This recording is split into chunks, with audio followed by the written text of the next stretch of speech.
Alô, boa tarde a todos e a todas. É com imensa satisfação que retorno ao Salão Doutrinário do Centro Espírita Harmonia, Salão Chico Xavier, e cada dia que passa, vendo essa plenária repleta de pessoas, nós vamos recuando momentaneamente a intensidade que a pandemia estava, mas ela ainda não terminou, e nós estamos aqui nos congraçando, nos encontrando presencialmente, que há algo divino isso, estar próximo das pessoas, com esse tempo que nós passamos reclusos necessariamente, e importante que fizéssemos aquilo, mas agora, vendo que estamos tomando nossas atividades com os cuidados devidos, com as distâncias necessárias, todos de máscara, como estão aqui na plenária que eu estou vendo, e certamente, logo, logo, nós estaremos voltando à nossa vida normal. Como a nossa querida Zezé falou, o tema de hoje, crianças doentes, ele foi tirado de um livro, que é o Espírito da Verdade, que foi psicografado por Chico Xavier, Valdo Vieira e Chico Xavier. De lá desse livro, foi trazida essa mensagem, Crianças Doentes, e que foi colocado no livro Luz no Lar, de Espíritos Diversos. E para nós falarmos do tema, a mensagem é pequena, e a partir da mensagem, da leitura da mesma, nós vamos tentar desenvolver e trazer a vocês alguma contribuição que sirva no olhar que vocês poderão ter a partir de hoje com aqueles seres que voltam com qualquer tipo de limitação. Tenho duas criancinhas ali no fundo, né, que eu pedi que elas ficassem, que elas estão saudáveis, e graças a Deus saudáveis, não é, mãe?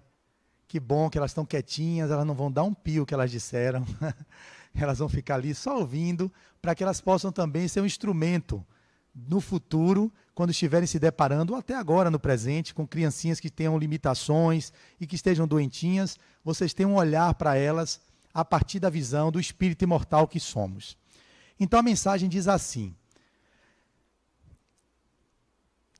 acalenta nos braços o filhinho robusto que o lar te trouxe, e com razão te orgulhas dessa pérola viva. Os dedos lembram flores desabrochando, os olhos trazem fulgurações dos astros, os cabelos recordam estrigas de luz, e a boca assemelha-se à concha nacarada em que os teus beijos de ternura desfalecem de amor. A mensagem é poética, gente, porque quem escreve é um espírito doce, incrivelmente doce, chamado Meimei.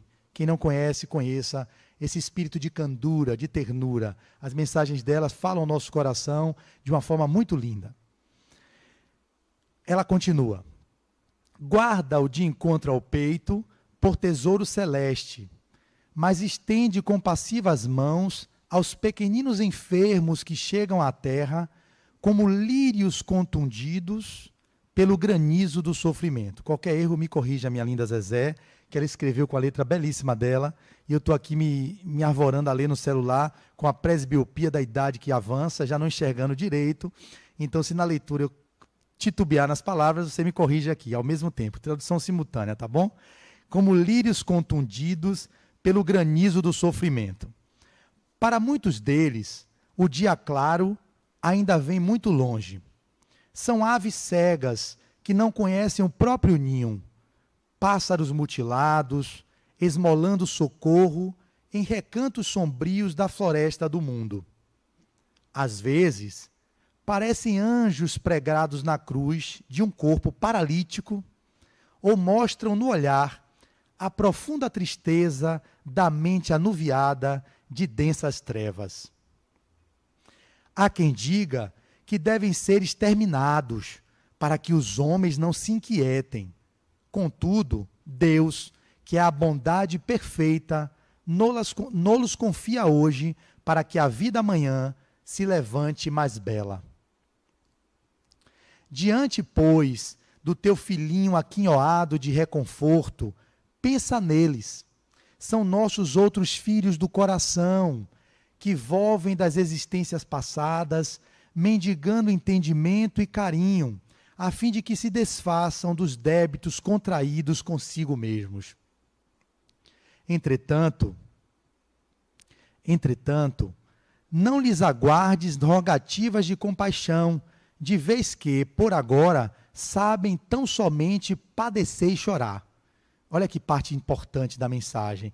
Entretanto, a gente que vai cuidar, que vai olhar com esse olhar do espírito imortal, com o carinho devido, com o devido cuidado com esses seres que retornam, entretanto, nós que vamos fazer isso, não lhes aguarde rogativa de compaixão, de vez que, por agora, sabem tão somente padecer e chorar. É o que eles sabem fazer.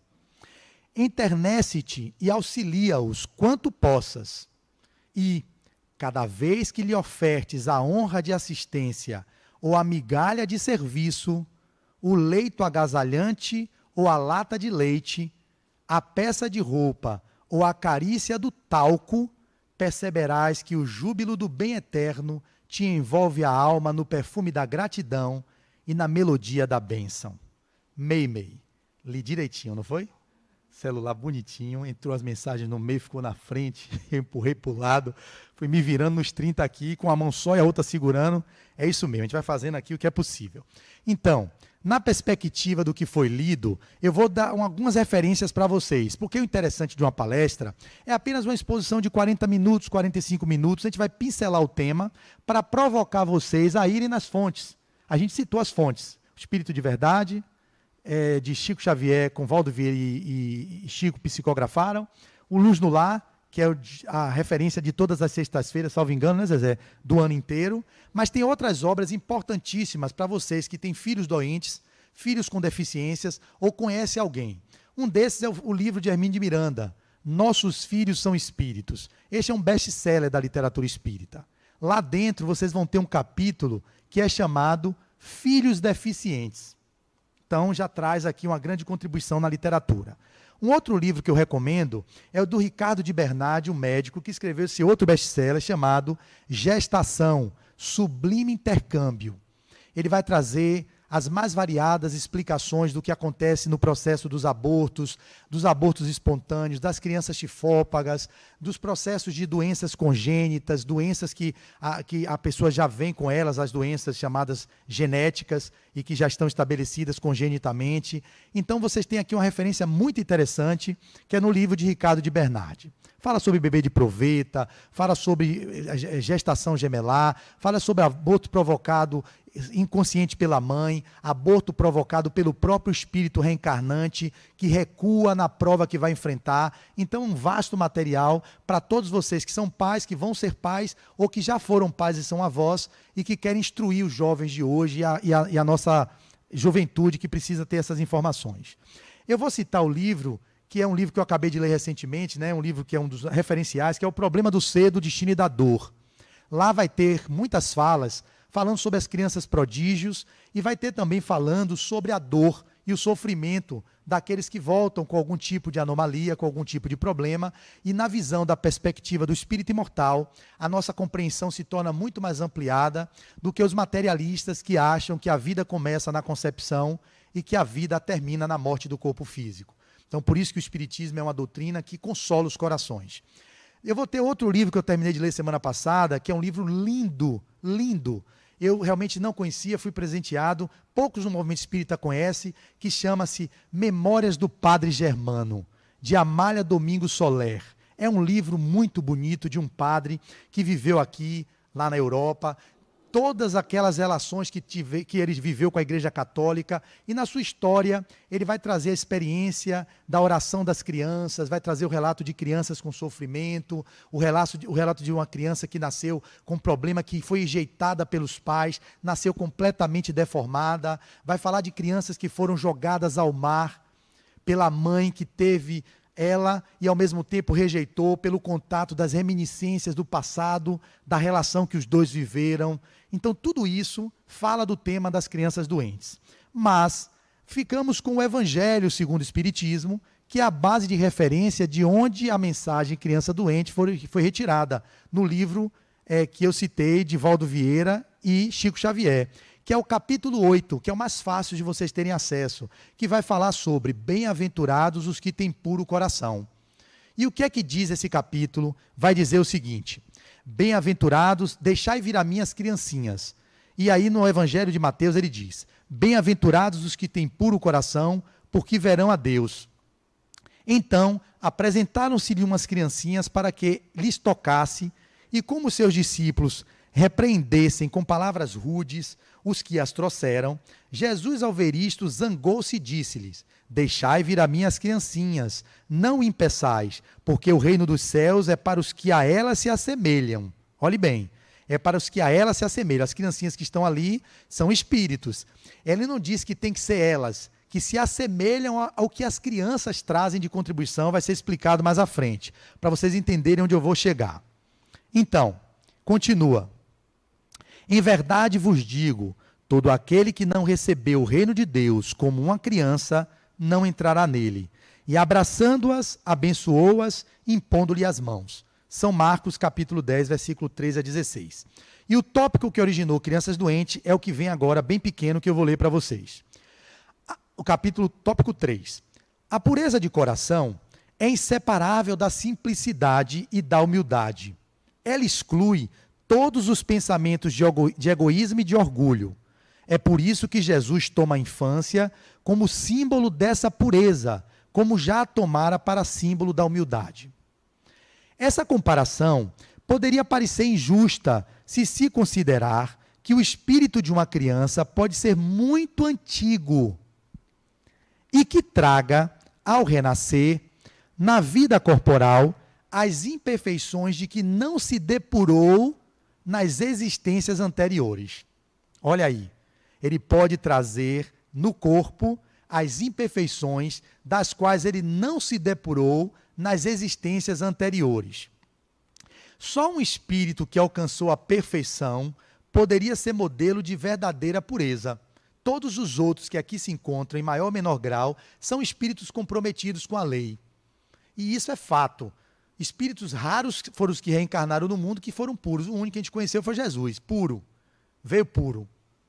Veio mostrar o amor materializado na figura do Jesus humano. Perfeito? Vamos em frente. Mas ela é exata do ponto de vista da vida presente. Como a criancinha ainda não pode manifestar nenhuma tendência perversa, oferece-nos a imagem da inocência e da candura. Jesus também não disse de uma forma absoluta que o reino de Deus é para as criancinhas, mas para aqueles que a elas se assemelhem. Ponto. Fecho aqui as leituras e vamos agora discorrer sobre esse tema tão complexo e tão importante que todos nós tenhamos acesso. Prestem atenção.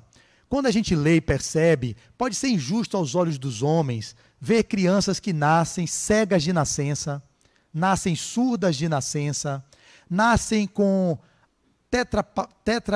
tetraparesias ou tetraplegias, nascem com anencefalia, nascem como gêmeos chifópagos, pelo processo tifoide. O nome é chifópago, não é o nome que dizem, é chifoide, porque é processo tifoide, que as primeiras que foram relatadas eram grudadas pelo processo tifoide, pelo externo que tem um processo tifoide.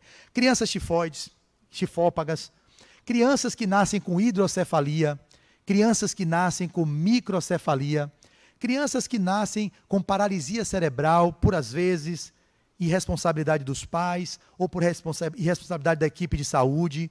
Por qualquer que tenha sido os motivos, as mais variadas doenças aparecem nas crianças que nascem, algumas congenitamente, outras que são durante o parto, durante a gestação, como desenvolve uma paralisia cerebral por anóxia perinatal, por um parto retardado com aspiração de mecônio, e automaticamente a criança entra em sofrimento fetal e pode ter paralisia de algum segmento do cérebro e já nasce com a parestesia, ou com a paresia, ou com alguma hemiplegia.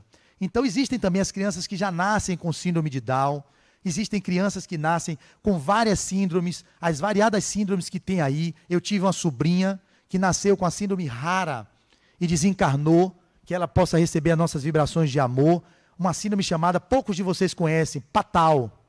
Ela é incompatível com a vida. O prognóstico de uma criança que nasce com Patal é de 2 meses a 6 meses de vida. Algumas conseguem viver 1 ano, 2 anos ou um pouco mais.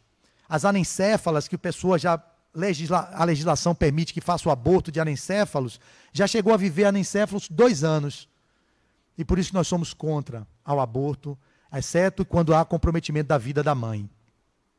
Então vocês podem ter a experiência vivida na minha família dessa criança que passava o tempo todo em UTI, sendo alimentada por sonda nasoenteral.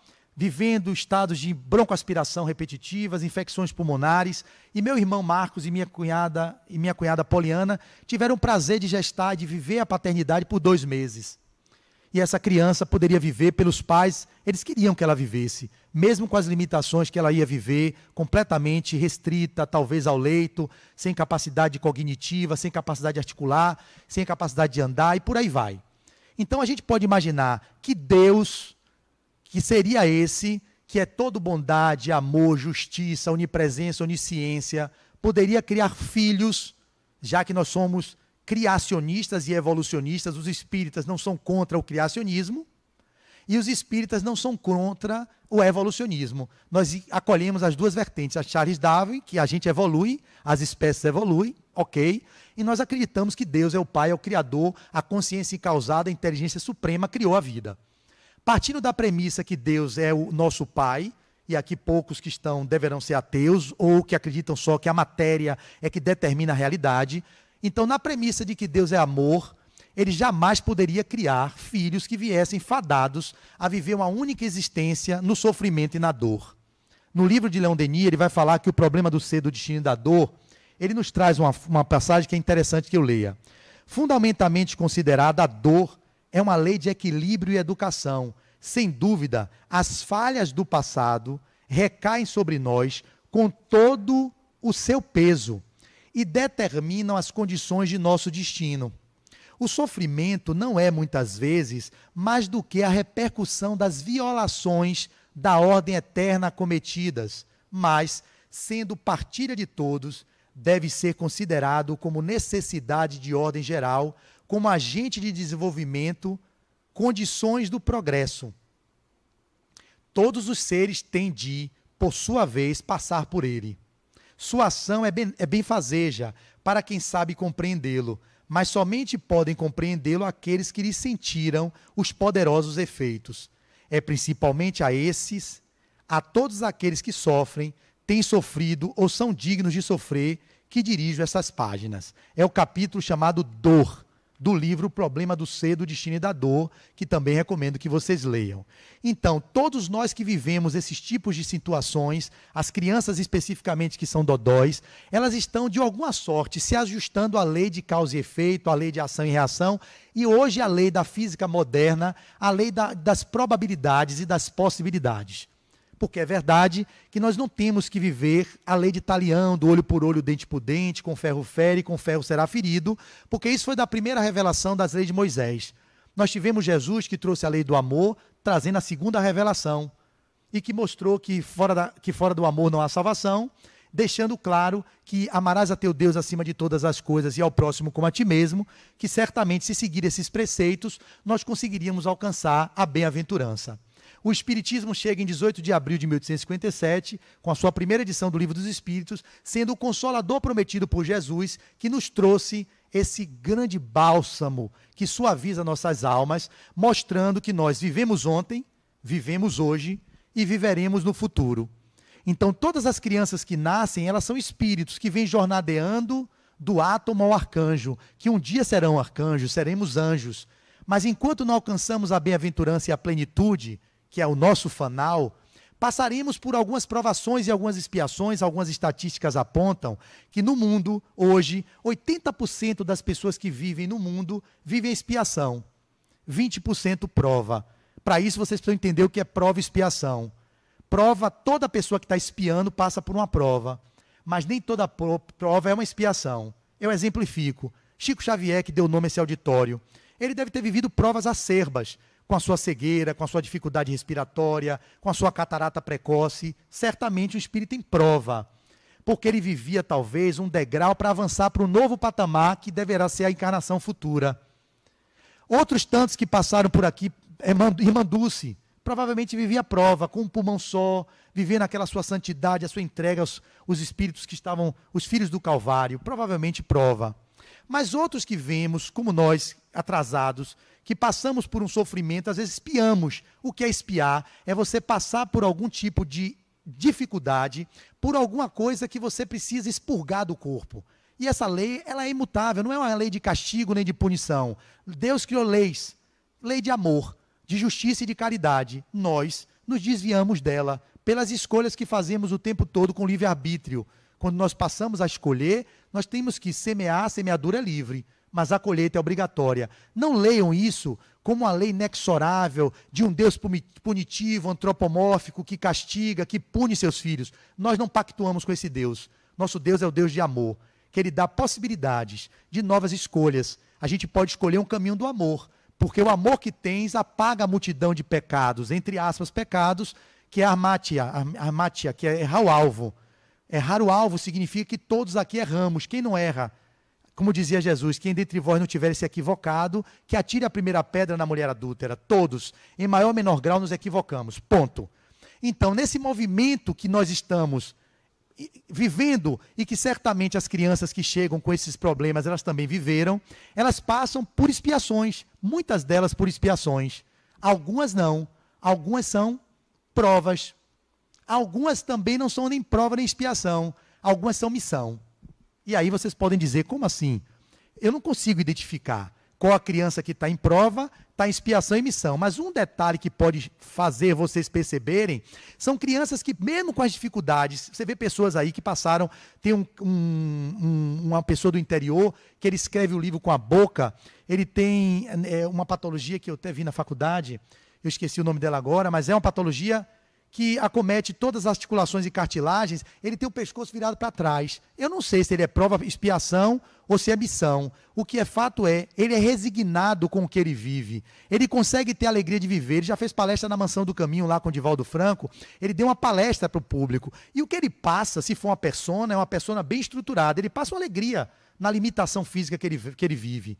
Tem Jerônimo, o gigante deitado, que, se não me engano, é Jerônimo, não é o nome dele. Ele dava palestras assim, chegava no centro espírita deitado numa maca, e fazia palestras que fazia as pessoas sorrirem, e trazia tanta alegria, e viveu sua vida restrito a um leito. Só conseguia mexer com a boca, provavelmente, todo limitado do pescoço para baixo. Ele era levado para o salão doutrinário numa maca, deitava aqui, botava o microfone do lado e começava a falar para vocês. Ele foi uma criança que já nasceu assim, uma criança doente.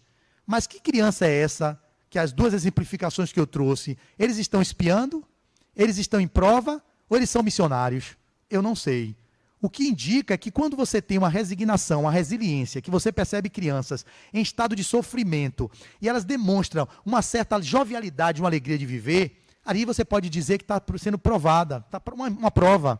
Está bem resignada com o seu processo e está vivendo uma provação, para quem sabe atingir um patamar mais elevado. Mas pode ser também uma expiação, que é expurgando algo de um delito praticado, de um equívoco praticado, modelando o perispírito, como está aqui no livro de Bernard, Gestação Sublime Intercâmbio. Ela vem com algumas limitações perispirituais e que na hora da formação do embrião, junção de espermatozoide com óvulo, vai gerar naquele campo onde ela tem algum problema que foi de transgressão à lei, uma deformidade. Pode nascer, como Chico Xavier no Pinga Fogo da década de 70, falava das crianças que vinham com a tetralogia de Fallot. É uma comunicação interventricular, salvo engano, persistência do canal arterial, é uma patologia que acomete as crianças que intervenções cirúrgicas hoje podem resolver.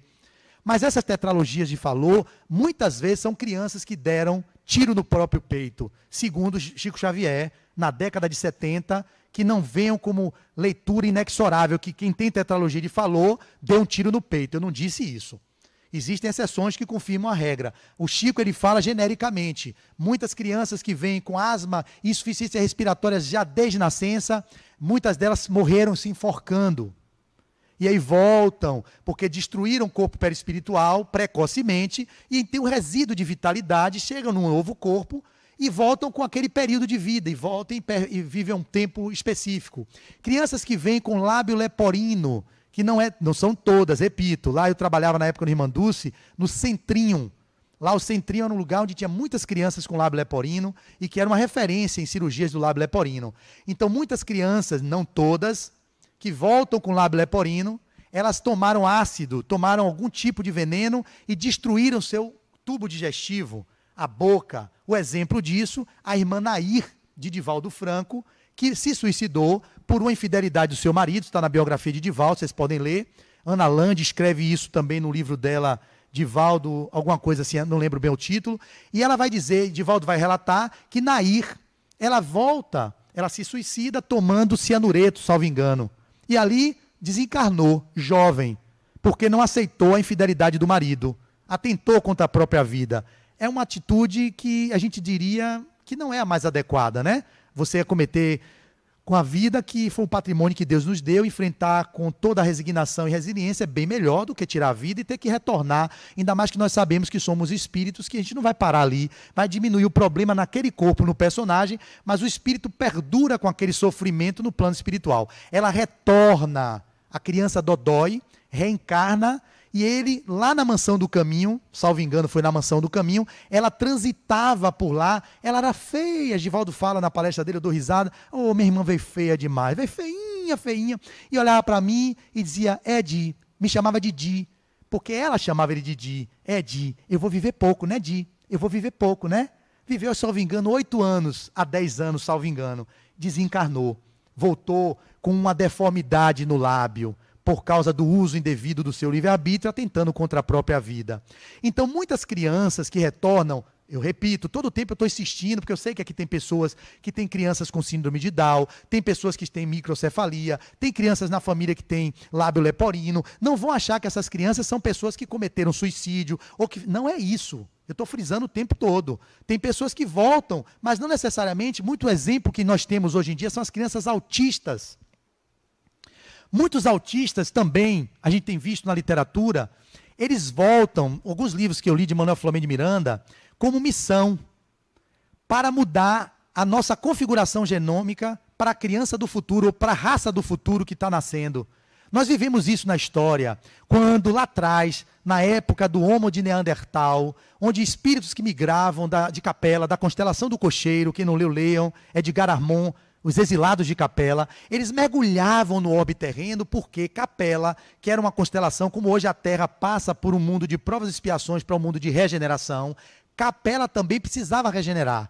E naquele momento existiam espíritos empedernidos no mal, vinculados às coisas que, como hoje a gente pode ver na nossa condição de espíritos que estamos, como está o nosso país, o nosso planeta, espíritos que estão verdadeiramente descomprometidos com o amor, e muitos deles serão exilados do planeta Terra e não reencarnarão aqui, porque existem outros planetas, como há muitas moradas na casa do meu pai, eles vão morar em outros planetas compatíveis com a vibração psíquica que eles estão, porque o planeta Terra se regenerará, independente que nós queiramos ou não. Ele não é regenerado porque nós não nos regeneramos, porque nós não somos regenerados na nossa condição de seres que ainda atrasados, ainda claudicantes, cheios de viciações morais, cheios de inabilidades, não permitimos que as habilidades e as nossas tendências para o amor se revelem.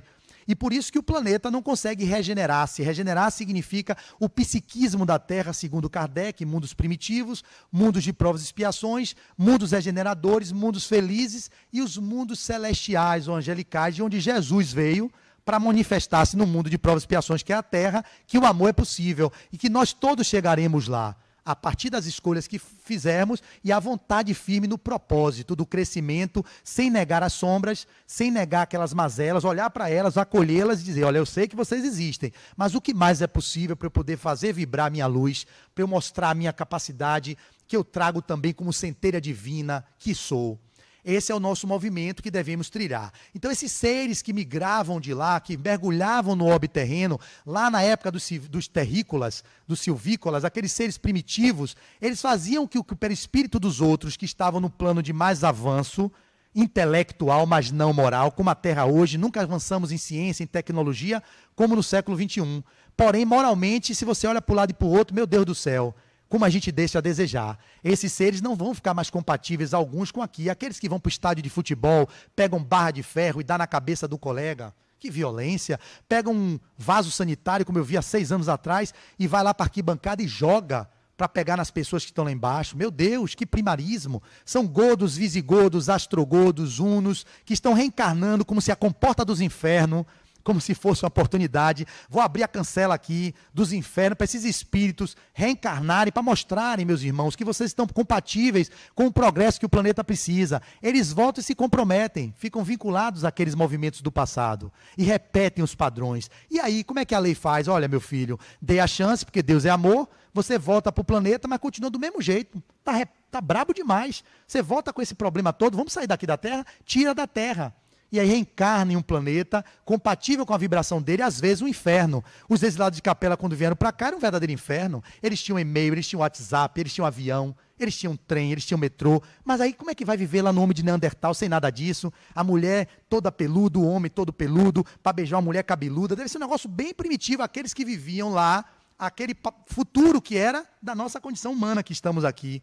Como é que eles podem viver nesse corpo, quando eles mergulham perispiritualmente, que isso está lá no livro A Caminho da Luz, de Emmanuel, podem ler, e vocês voltam com essas raças que vão contribuindo para o avanço do nosso ser humano que somos hoje. O homem de Neandertal avança para o Homo erectus, o Homo erectus começa a desenvolver o neocórtex, aí vem o neocórtex no Homo sapiens sapiens, que é o cérebro reptiliano, primitivo, depois o cérebro límbico hipotalâmico, e hoje essa camada que nos deu a razão. Isso foi um avanço que a gente vem vivendo há milênios, e com a contribuição de espíritos que voltam de outros orbes para mergulhar aqui. Assim está acontecendo agora, não é a palestra de hoje, para a gente não fugir do tema. Espíritos de Alcíone, da constelação de Alcíone, estão mergulhando no planeta Terra para, com seus perispíritos mais avançados, muitos deles missionários, sem comprometimento com o orbe terreno, eles vão nascendo da junção de um espermatozoide com um óvulo e modelando como modelo organizador biológico, que é o nosso perispírito,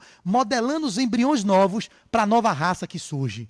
Os espíritos que são os homens noéticos ou homos intuitivos, Homo sapiens, Homo erectus, Homo de Neandertal, Homo sapiens sapiens, os homos noéticos, que é o homem do futuro, o homem que utilizará a intuição, que nós trabalharemos com a mediunidade, com a normalidade que a ULI nos ensina, colocando a mediunidade no cotidiano, no dia a dia, e não restrita às salas mediúnicas, onde a telepatia será em voga. Eu mentalizo aqui, aí vem alguém, me traz um copo, sem nenhum esforço de chamar, me deu água aqui, eu penso, emito a vibração, o outro capta, traz a água, bota no meu copo, e a gente vai viver essa geração que está chegando. Para isso, tem espírito chegando com essa contribuição para o nosso perispírito e se moldando, e o nosso encéfalo e avançando para esse lobo frontal, que é onde está lá a pesquisa que fala o foco de Deus, né? Onde a gente está crescendo. Então, essas crianças que nascem, muitos espíritos que vêm doentes, que a gente considera TDAs, com transtorno de déficit de atenção e hiperatividade, DDAs, crianças autistas, com raras e honrosas exceções, muitos são missionários, que não estão conseguindo viver, alguns deles, nessa condição da injunção nesse corpo. As limitações estão se dando em holocausto, alguns autistas, relatos da literatura, vocês podem depois investigar, pode ter controvérsia, pode não ser um dado tão oficial, que é universal, mas eu confio na fonte que vem através de pessoas que eu considero importantes, as obras de Manuel Flamengo de Miranda, psicografada por Divaldo Franco, para mim tem uma fundamentação que para mim é motivo de fidelidade doutrinária. Então, esses espíritos chegam como mesclando o seu perispírito com o perispírito do homem, e aí desenvolve o traço autista, não esses traços autistas graves, que às vezes são muitos comprometimentos mesmo, pessoas que não dão conta de lidar com a consciência de culpa, e aí voltam, às vezes, com esquizofrenia befrênica, que é aquela que dá em jovens, que vem com a culpa e a mágoa embutida no ser e rompe com a realidade, a cisão do ego, um transtorno esquizofrênico. Às vezes é um espírito que vem com a culpa de encarnações pretéritas e não consegue diluir do inconsciente, volta já meio dementado. Pessoas que voltam com autismo grave, porque vem se punindo, se batendo, você vê muitos, eu que faço trabalho social no Lar Vida, se bate, se rasga, se coça, fica se mordendo, às vezes é uma raiva de si mesmo, às vezes.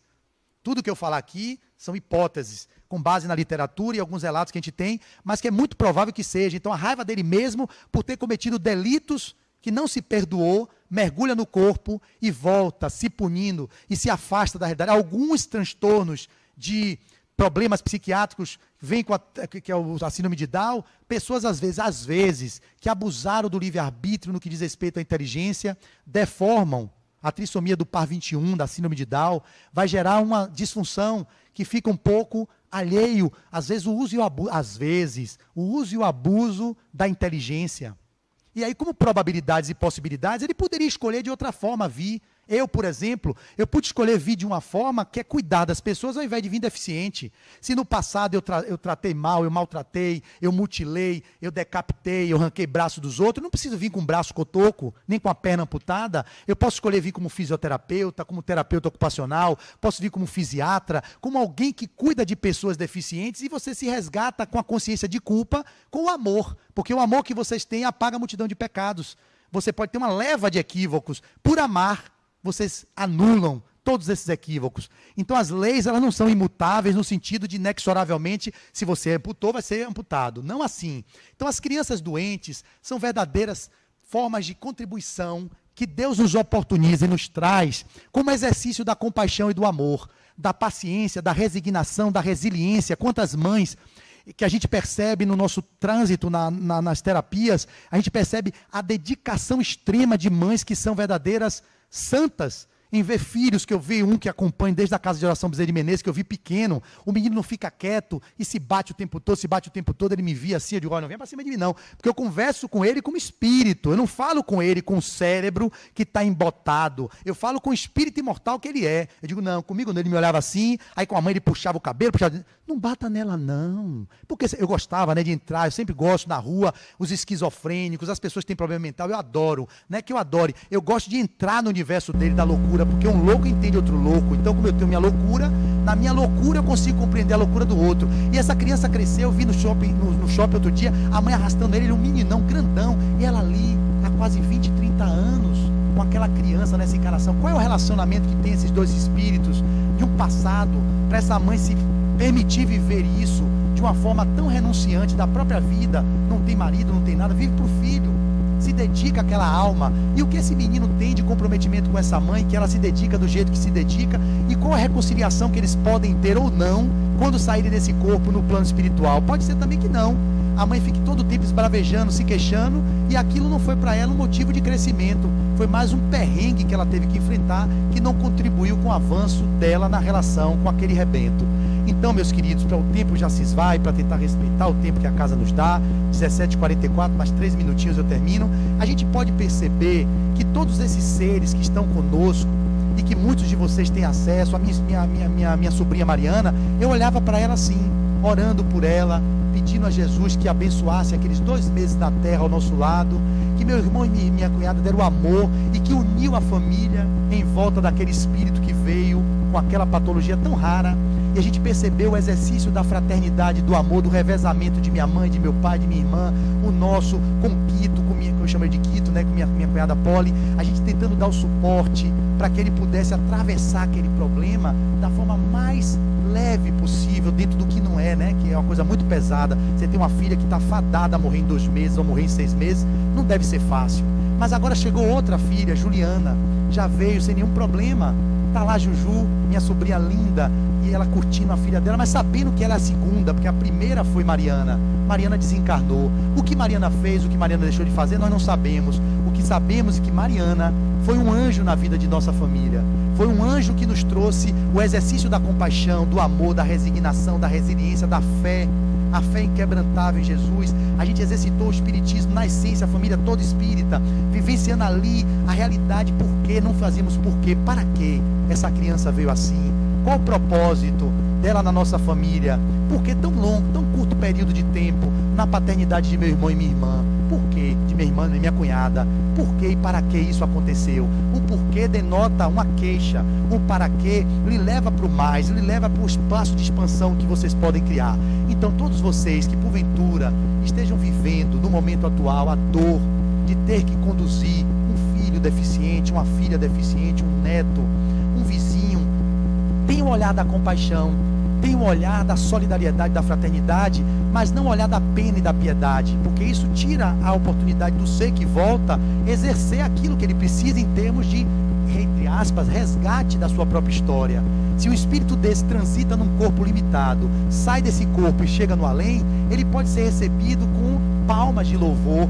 Parabéns, tu conseguistes reparar os equívocos naquele corpo limitado, e hoje poderás gozar de um novo corpo, de um novo jumentinho na linguagem de São Francisco, ou de um novo estojo de ossos na linguagem do Espírito Marta, ou de um novo escafandro na linguagem do Espírito Victor Hugo, salvo engano. Você pode gozar de um espírito com um corpo ou de um corpo mais aceitável para o seu desenvolvimento, porque naquele corpo foi o que você precisava para não cometer suicídio novamente, porque naquele corpo, se você tivesse a habilidade de andar, você se jogava do precipício novamente, e às vezes é preciso ficar encarcerado num corpo limitado, para que o espírito ali aprenda a desenvolver novas habilidades, a desenvolver as virtudes, e também despertar as virtudes do amor naqueles que são os seus genitores ou seus cuidadores.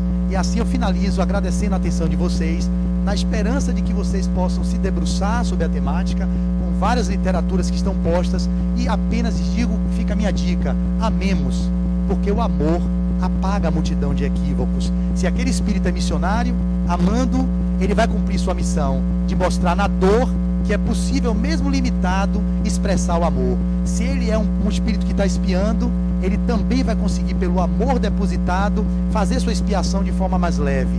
E se ele estiver em prova, ele vai ser parabenizado por cumprir sua prova, porque o amor foi dedicado a ele e facilitou que ele cumprisse aquela prova.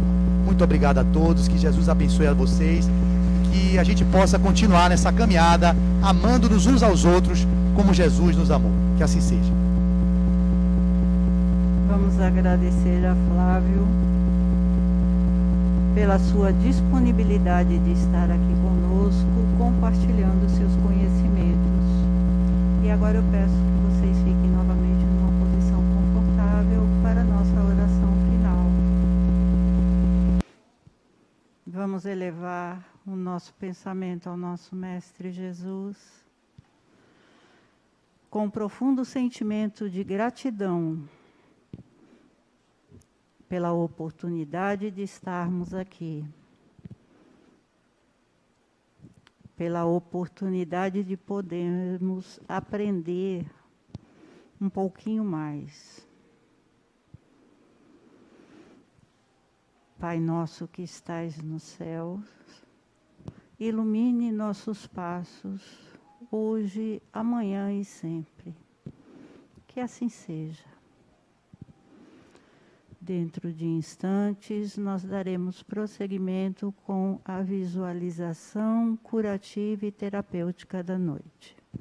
A todos uma boa noite, agradecida pela presença.